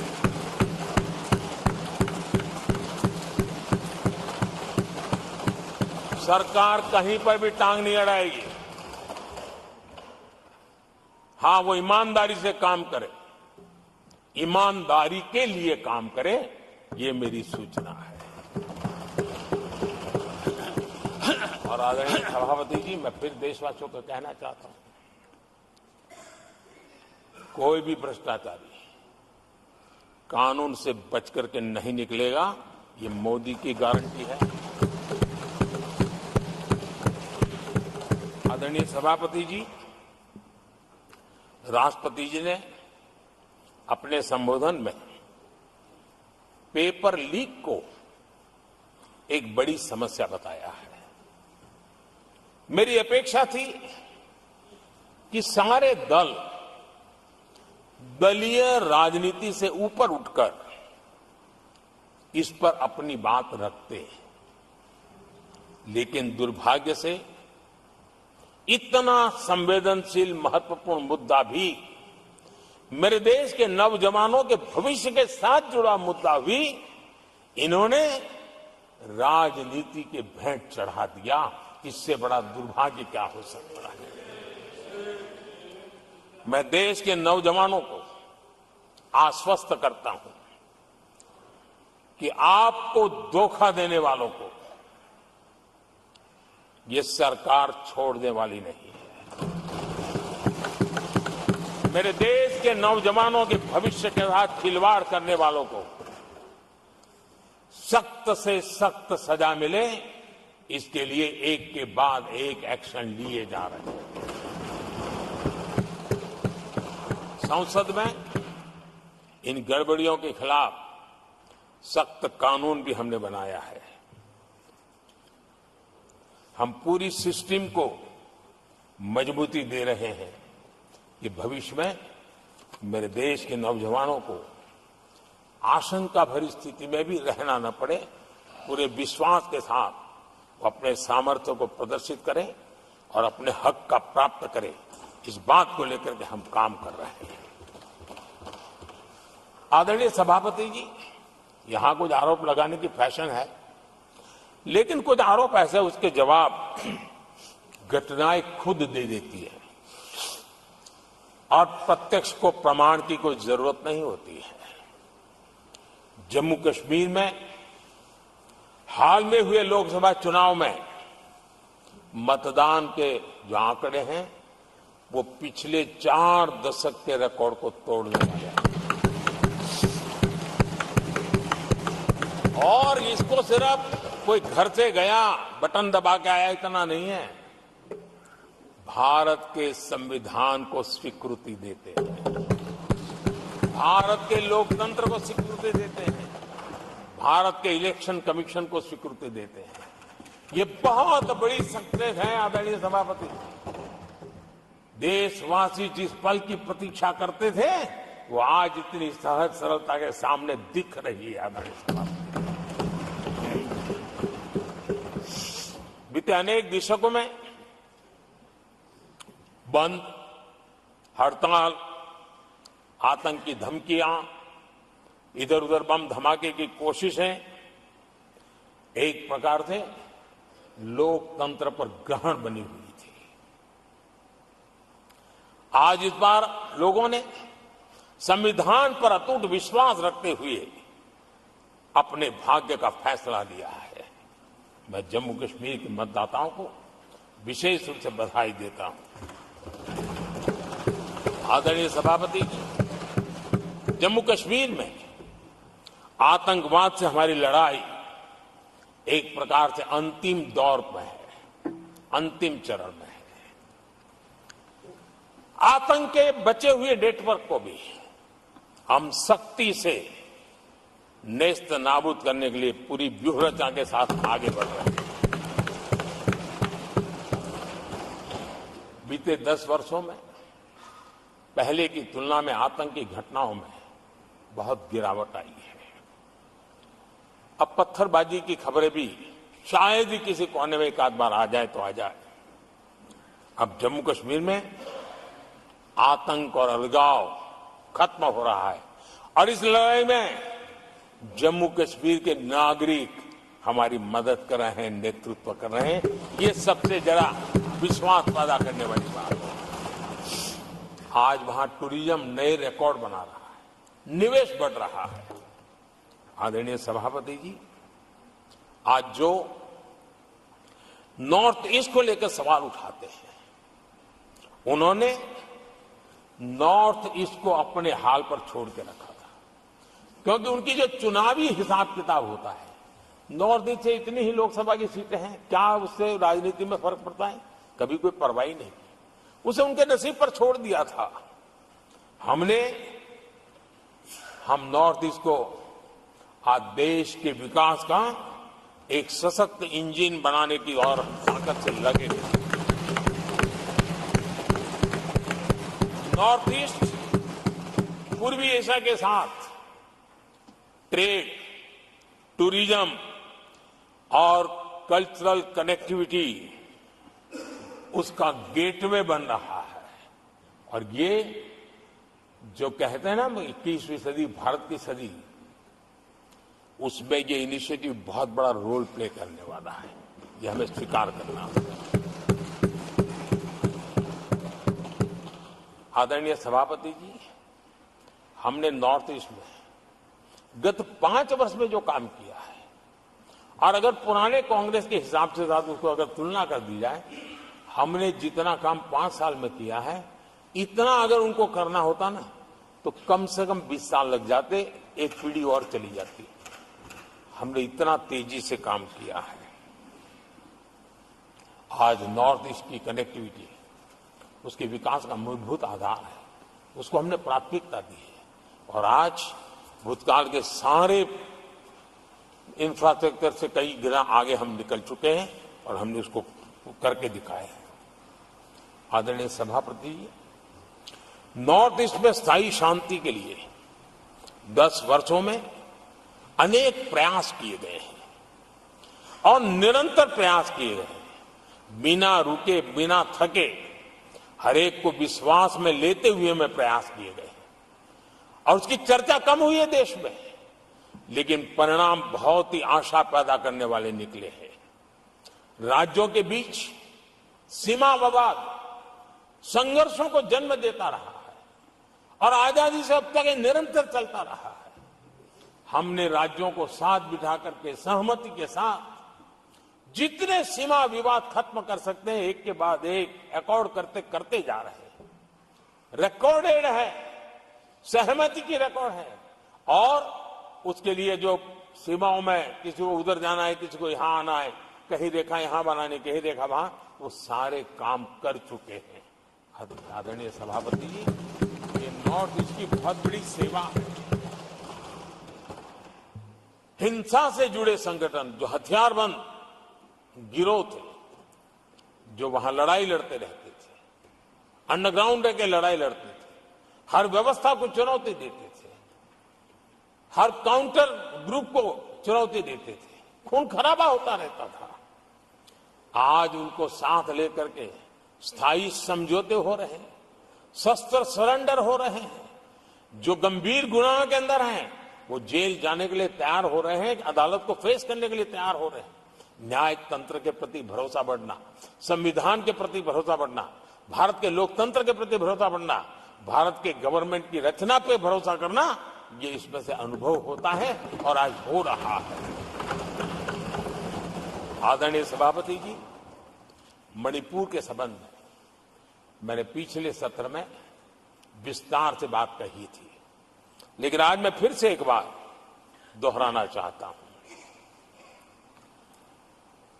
मणिपुर की स्थिति सामान्य करने के लिए सरकार निरंतर प्रयासरत है।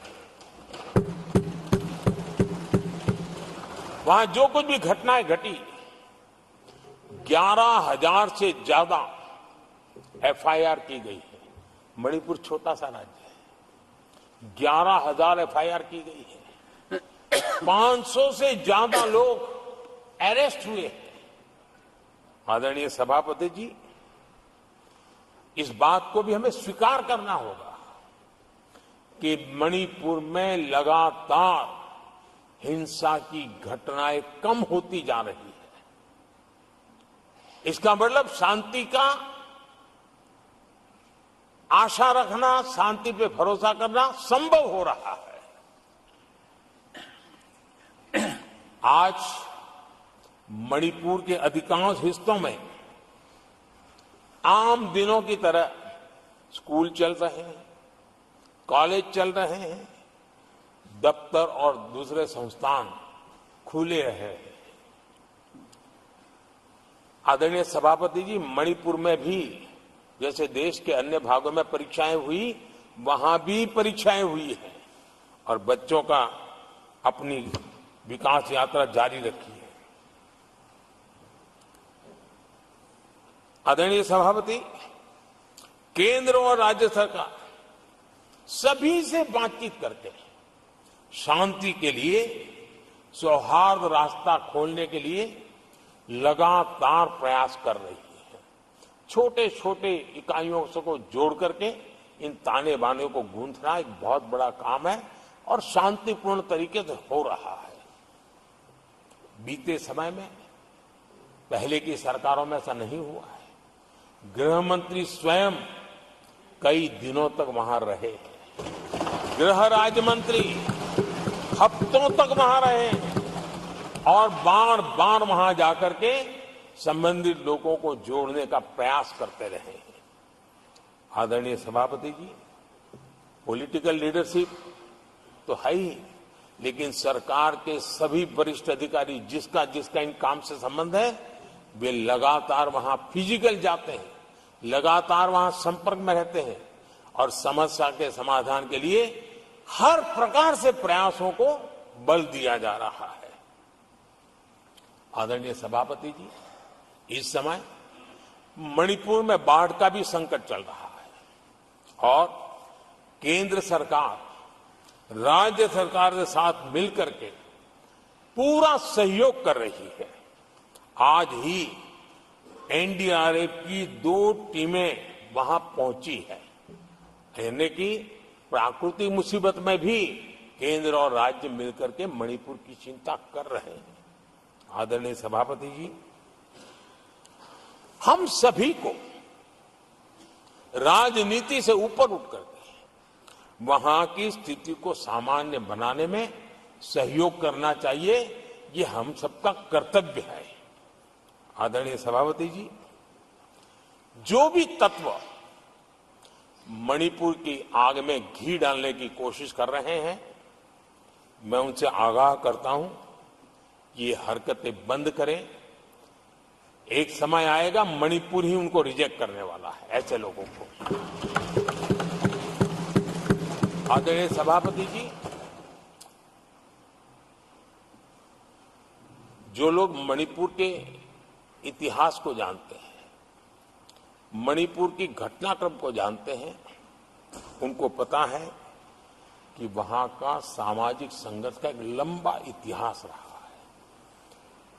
उस संघर्ष की मानसिकता की जड़ें बहुत गहरी हैं, इसको कोई नकार नहीं सकता है। और कांग्रेस के लोग ये न भूले कि मणिपुर में इन्हीं कारणों से 10 बार राष्ट्रपति शासन लगाना पड़ा है। इतने छोटे से राज्य में 10 बार प्रेसिडेंशियल रूल लगाना पड़ा है, राष्ट्रपति शासन लगाना पड़ा है। कुछ तो मुसीबतें होगी और ये हमारे कार्यकाल में नहीं हुआ है, लेकिन फिर भी राजनीतिक फायदा उठाने के लिए वहां पर जिस प्रकार की हरकतें हो रही है, और राष्ट्रपति जी, आदरणीय सभापति जी, मैं इस सदन में देशवासियों को मैं बताना चाहता हूं, 1993 में मणिपुर में ऐसे ही घटनाओं का क्रम चला था और इतना तीव्र चला था, इतना व्यापक चला था, वो 5 साल लगातार चला था। तो ये सारा इतिहास समझ करके हमें बहुत समझदारी के पूर्वक स्थितियों को ठीक करने के लिए प्रयास करना है।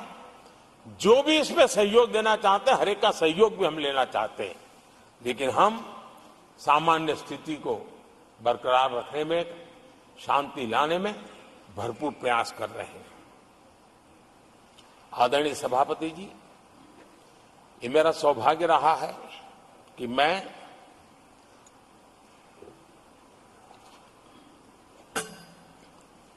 प्रधानमंत्री प्रधान सेवक के रूप में यहां आया। उसके पहले लंबे अरसे तक मुझे मुख्यमंत्री के रूप में सेवा करने का अवसर मिला था और इसके कारण मैं अनुभव से सीखा हूं कि फेडरलिज्म का महात्म्य क्या होता है, और उसी में से कोऑपरेटिव फेडरलिज्म और उसी में से कॉम्पिटिटिव कोऑपरेटिव फेडरलिज्म, इन विचारों को मैं बल देता आया हूं। और इसीलिए जब G20 समिट हुई तो हम दिल्ली में कर सकते थे, हम दिल्ली में बहुत बड़ा तामझाम के साथ मोदी की वाहवाही कर सकते थे, लेकिन हमने ऐसा नहीं किया। हमने हर देश के हर राज्य के अंदर अलग अलग कोने में G20 के महत्वपूर्ण कार्यक्रम किए। उस राज्य को ज्यादा से ज्यादा वैश्विक प्रतिष्ठा मिले, इसके लिए प्रयास किया गया। उस राज्य का ब्रांडिंग हो, विश्व उस राज्य को जाने पहचाने, उसके सामर्थ्य को जाने और उसकी विकास यात्रा के लिए खुद भी अपना नसीब आजमाए, इस दिशा में हमने काम किया है। क्योंकि हम जानते हैं कि फेडरलिज्म के और रूप होते हैं। आदरणीय सभापति जी, जब कोविड के खिलाफ हम लड़ाई लड़ते थे, जितनी बार मुख्यमंत्रियों के साथ संवाद हुआ है शायद हिंदुस्तान की आजादी के इतिहास में इतने कम समय में इतनी बार नहीं हुआ है, हमने किया। आदरणीय सभापति जी, ये सदन एक प्रकार से राज्यों से जुड़ा हुआ सदन है और इसलिए राज्यों के विकास के कुछ फोकस एरिया, उसकी चर्चा इस सदन में करना मैं उचित मानता हूं और मैं कुछ आग्रह भी साझा करना चाहता हूं। आज हम एक ऐसी स्थिति में हैं जहां हम अगली क्रांति का नेतृत्व कर रहे हैं। इसलिए सेमीकंडक्टर्स और इलेक्ट्रॉनिक मैन्युफैक्चरिंग जैसे सेक्टर्स में हर राज्यों ने बड़ी प्राथमिकता से साथ अपनी नीतियां बनानी चाहिए, योजनाओं को लेकर के आगे आना चाहिए। और मैं चाहता हूं कि राज्यों के बीच विकास की स्पर्धा हो, निवेश आकर्षण करने वाली नीतियों में स्पर्धा हो और वो भी गुड गवर्नेंस के माध्यम से हो, स्पष्ट नीतियों के माध्यम से हो। मैं पक्का मानता हूं कि आज जब विश्व भारत के दरवाजे पर दस्तक दे रहा है तब हर राज्य के लिए अवसर है और जब ये राज्यों से जुड़ा हुआ सदन है तो मैं आग्रह करूंगा राज्यों से कि आप आगे आइए और विकास की यात्रा में आप भी इसका फायदा उठाइए।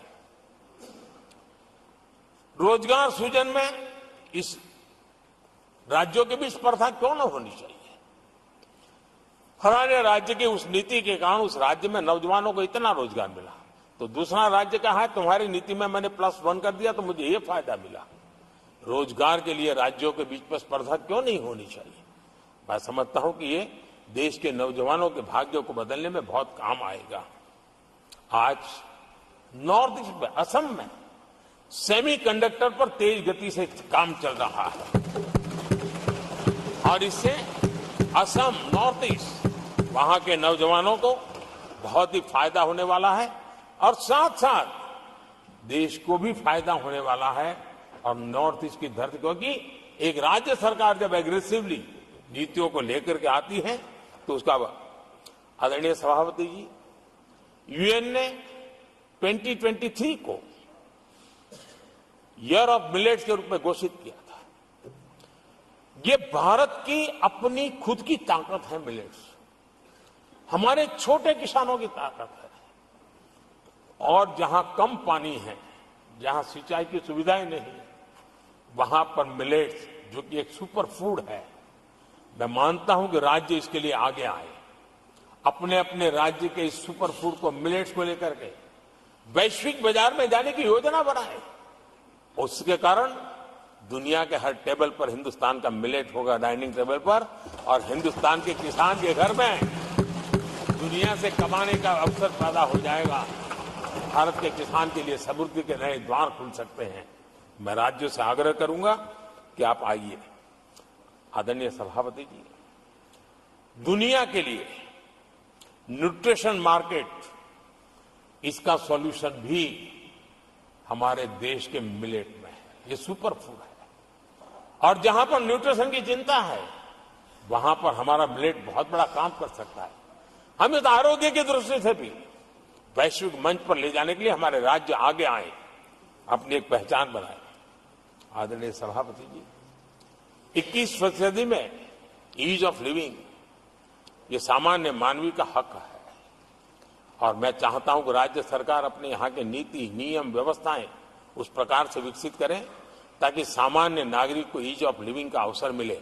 और इस सदन से राज्यों को अगर वो संदेश जाता है तो देश के लिए उपयोगी होगा।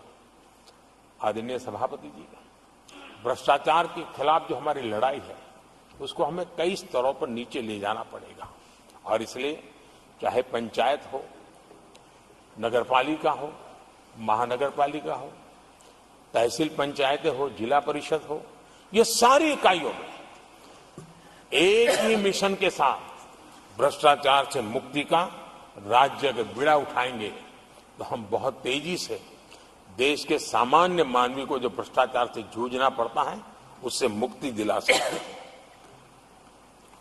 आदरणीय सभापति जी, समय की मांग है कि हमारे यहां एफिशिएंसी अब होती है चलती है का जमाना चला गया है। 21वीं सदी में भारत को अगर भारत की सदी के रूप में अपने आप को प्रस्तावित करना है तो हमारे गवर्नेंस के मॉडल में, हमारे डिलीवरी के मॉडल में, हमारे निर्णय प्रक्रिया के मॉडल में एफिशिएंसी बहुत अनिवार्य है। मैं आशा करता हूं कि सर्विस की स्पीड बढ़ाने में, निर्णयों की स्पीड बढ़ाने में एफिशिएंसी की दिशा में काम होगा। और जब इस प्रकार से काम होते हैं तो ट्रांसपेरेंसी भी आती है, इफ्स एंड बर्ड्स भी नहीं रहते हैं और सामान्य मानवीय के हकों की रक्षा भी होती है और ईज ऑफ लिविंग, इसका एहसास हर नागरिक कर सकता है।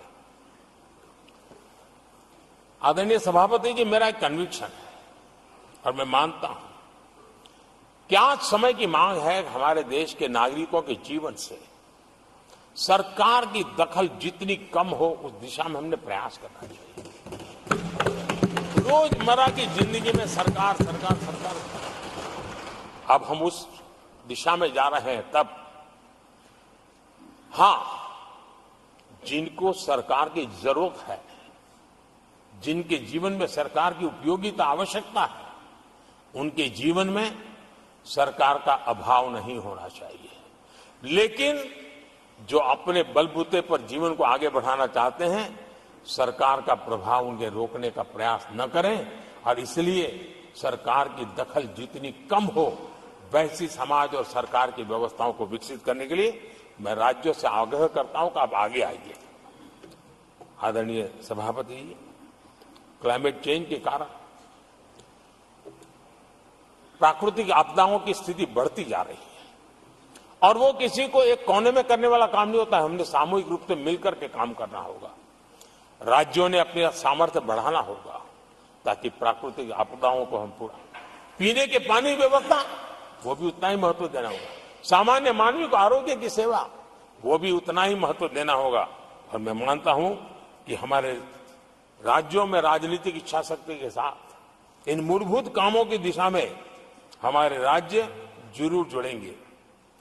आदरणीय सभापति जी, ये दशक और ये सदी भारत की सदी है, लेकिन भूतकाल हमें कहता है कि अवसर तो पहले भी आए थे, लेकिन हम अपने ही कारणों से अपने अवसरों को खो चुके थे। अब हमें अवसर खोने की गलती नहीं करनी है।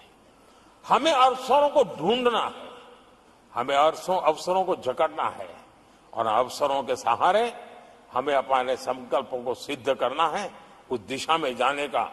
इससे बड़ा कोई समय नहीं हो सकता है जो समय आज भारत के पास है, 140 करोड़ देशवासियों के पास है, विश्व के सबसे युवा आबादी वाले देश के पास है। और इसको जो देश हमारे साथ आजाद हुए थे वो हमसे आगे निकल चुके हैं, बहुत तेजी से आगे निकल चुके हैं। हम नहीं पहुंच पाए। हमें इस स्थिति को बदलना है और इस संकल्प को लेकर के हमें जिन देशों ने 80 के दशक में रिफॉर्म्स किए, वे आज बहुत तेजी से एक विकसित देश के रूप में खड़े हो गए। हमें रिफॉर्म्स को बुरा मानने की जरूरत नहीं है, रिफॉर्म से कतराने की जरूरत नहीं है। और रिफॉर्म करते हैं तो खुद की सत्ता चली जाएगी, ऐसे भयभीत रहने की जरूरत नहीं है। सत्ता को हथियार रखने की कोई आवश्यकता नहीं है। जितनी भागीदारी बढ़ेगी, जितने निर्णय की शक्ति सामान्य मानवीय के हाथ जाएगी, मैं समझता हूं हम भी, भले हम शायद लेट हुए हो, लेकिन हम उस आकांक्षाओं को पूर्ण करने में उस गति को प्राप्त कर सकते हैं और हम अपने संकल्पों की सिद्धि कर सकते हैं। आदरणीय सभापति जी, विकसित भारत का मिशन ये किसी व्यक्ति का मिशन नहीं है, 140 करोड़ देशवासियों का, किसी एक सरकार का मिशन नहीं है, देश की सभी सरकारी इकाइयों का मिशन है। और हम एक सूत्र में, एक संकल्प के साथ मिलकर के चलेंगे तो हम इन सपनों को साकार कर पाएंगे, ऐसा हमारा पक्का विश्वास है। आदरणीय सभापति जी, मैं विश्व मंच पर जाता हूं, विश्व के अनेक लोगों से मिलता रहता हूं और मैं आज अनुभव कर रहा हूं कि पूरा विश्व निवेश के लिए तैयार है और भारत उनकी पहली पसंद है। हमारे राज्यों में ही निवेश आने वाला है। उसका पहला द्वार तो राज्य ही होता है। अगर राज्य जितना ज्यादा इस अवसर को जुटाएंगे, मैं इसको मानता हूं उस राज्य का भी विकास होगा। आदरणीय सभापति जी, जिन जिन बातों को हमारे माननीय सदस्यों ने उठाया था, उन सबको संकलित रूप में जानकारी देने का मैंने प्रयास किया है। और आदरणीय राष्ट्रपति महोदय ने जो अभिभाषण दिया, जो हमारे लिए दिशा निर्देश दिए हैं और देश के सामान्य मानवी के अंदर जो उन्होंने विश्वास पैदा किया है, इसके लिए मेरी तरफ से भी और इस सदन की तरफ से भी मैं राष्ट्रपति जी का हृदय से बहुत बहुत आभार व्यक्त करते हुए मेरी वाणी को विराम देता हूं। बहुत बहुत धन्यवाद।